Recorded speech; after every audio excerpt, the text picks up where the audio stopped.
How fast are home prices falling in the US markets? The short answer is very fast. In some areas, 10.7% in just 6 months. At first, we saw people pause. Then, price appreciation slowed down, aka house prices didn't go up quite as much. Then we started to see price reductions of homes that were already in the market, like this one, reduced about $20,000. What the hell are you talking about? And now we are starting to see closings come in at lower price points, which brings us to 3 questions. So what is the story here? Why did things change so fast? And what do experts like analysts at Zillow have to say about what's going to happen next? In order to get at the roots of those ideas, we need to back up and we need to talk about what's been going on in the housing market. First off, 2021 was abnormal.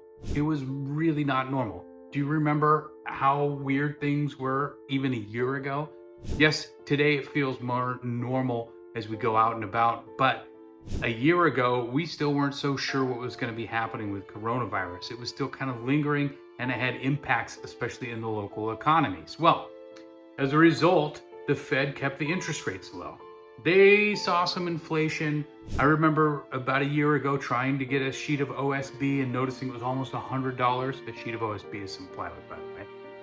And then we started to see prices in other sections of the economy go up. That was a year ago. Oh, do you remember when that ship blocked the Suez Canal? Yeah, that was in 2021 as well. All these supply chain shocks and issues created a backlog and sent prices up. Damn!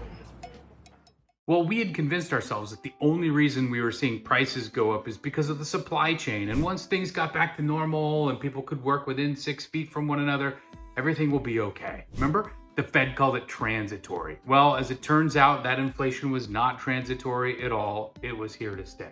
And in 2021, homes were selling incredibly fast. The deal was, I would be on the MLS all the time looking for homes for my clients, and I wanted to be one of the first people to call. Why? Because we needed to get there within a day or maybe 2 days before the number of offers started to stack up.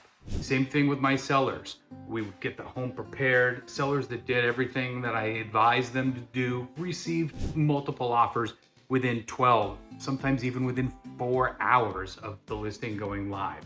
It was crazy. That's what we were seeing. That was a daily occurrence. We also saw buyers doing some crazy things in order to get into a house, like foregoing inspections or paying $30,000 over or covering gaps between the appraisal price and the purchase price. Buyers had to do a lot of things in order to get into a home. That was 2020, that was 2021. That was what we experienced. Very abnormal. Then, of course, along came the stimulus money. The stimulus money meant that there was a shot of cash into the economy. For some people, it came through the PPP loans. Other people, it came in the form of $1,200 or $1,800 a month checks. Some people got the child tax credit early. All this money injected into the economy really started to overheat things.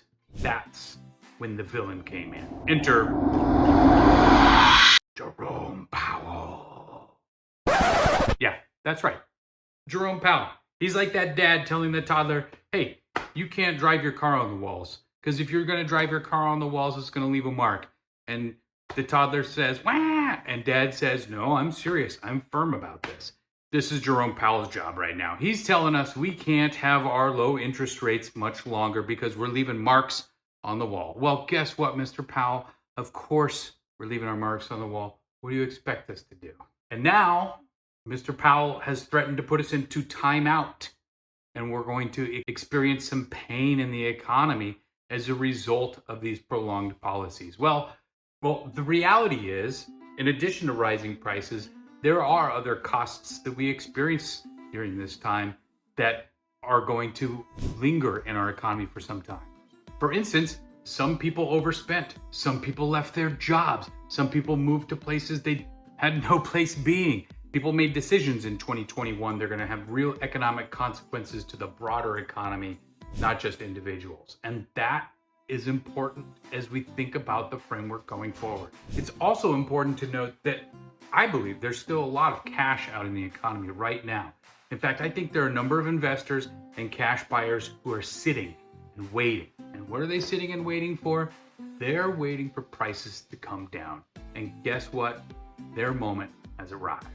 Fortune magazine recently released an article that talks about where cities have seen prices plunge. In fact, among the US metro areas where home prices are falling the most, you will find a lot of West Coast cities. San Jose, California, minus 10.7%. San Francisco, California, minus 8.5%. Seattle, Washington, minus 8.2%. Denver, Colorado, minus 5.8%. San Diego, Portland, Las Vegas, Phoenix, Colorado Springs, Sacramento, Los Angeles, Tucson. You got to go all the way down to Washington, D.C., minus 3% before you get off the West Coast. Because, and this points to where the house prices are falling first and where the economy is headed. Why? Because in 2021, we saw these cities, the Western U.S., go up in price more than we did the rest of the U.S. So it's time for them to have a correction. In fact, the Fortune magazine article goes on to say, hardest hit is the nation's western tier. The cities that already ranked as the nation's most expensive markets before the post-COVID boom rendered them far pricier and especially vulnerable in the doubling this year of the 30-year mortgage rates to over 7%. 7%, that seems kind of nice. We're almost at 8% now. On October 19th, Ed Pinto, director of the American Enterprise Institute's Housing Center, and one of the nation's top experts on residential real estate, said, for month-over-month price trends to be present, the change from August to September. He said, the same pattern of virtually universal pullbacks shown in the highs through September numbers is persisting. Of the 58 markets for which the AEI provided figures, 40 were down or flat. But of the 18 that rose in September, all but 2 suffered falls in August that either erased the September bump or put them in negative territory over the last 2 months. Only 2 markets secured meaningful gains from July to September. The lone pair still seeing new highs, Milwaukee and Greenville. However, later that day in a phone interview, Pinto said he warned that the downshift that first struck the super expensive Western markets will soon shift to states harboring a high proportion of lower-priced homes. The expensive parts of the market are the first to decline because they suffer most when the Fed takes away the punch bowl and rates rise, he says. That's because high-income buyers borrow in the private markets, and when rates increase, they have a harder time qualifying for higher loans than lower and middle-income borrowers who can get Fannie Mae, Freddie Mac, and FHA loans. What does that mean? Well, that means that at the upper ends of the economy, you can't go out and get a loan for 3.5% down. You have to go somewhere else and get private funding for your $3 million estate. Additionally, think about it this way. 1% of 300,000 versus 1% of 3 million is a big deal, especially when it comes to monthly payments.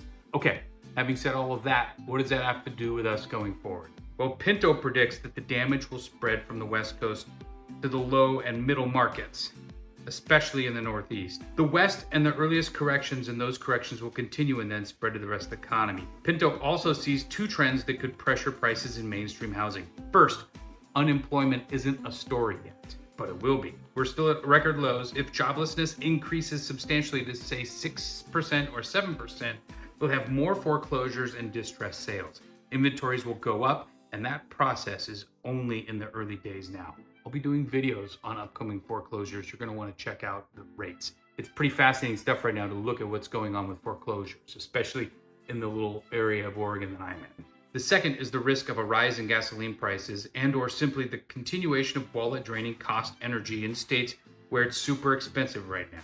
Rising gasoline prices are often the canary in the coal mine for a drop in housing prices, he says.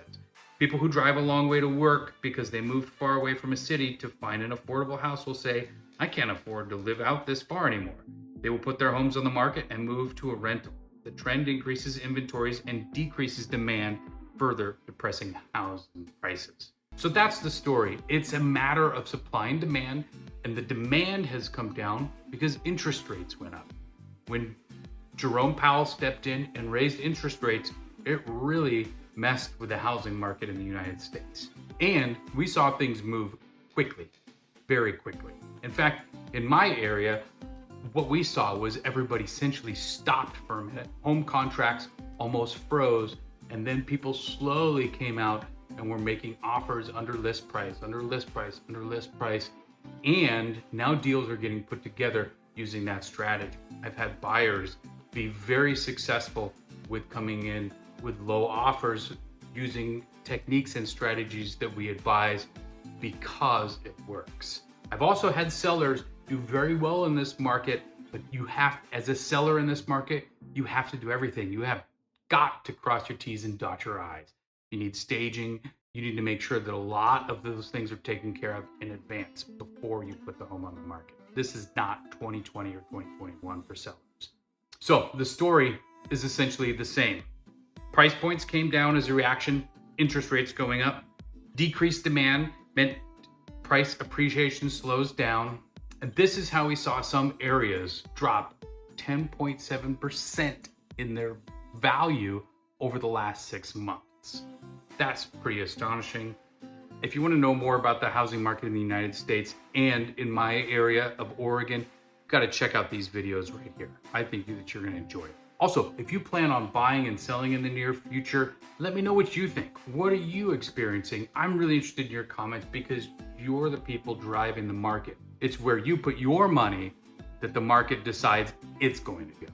My name is Travis Modison, your real estate guide. You're the Frodo, I'm the Sam. Let's go on an epic real estate adventure together. Hit me up if I can be of any help.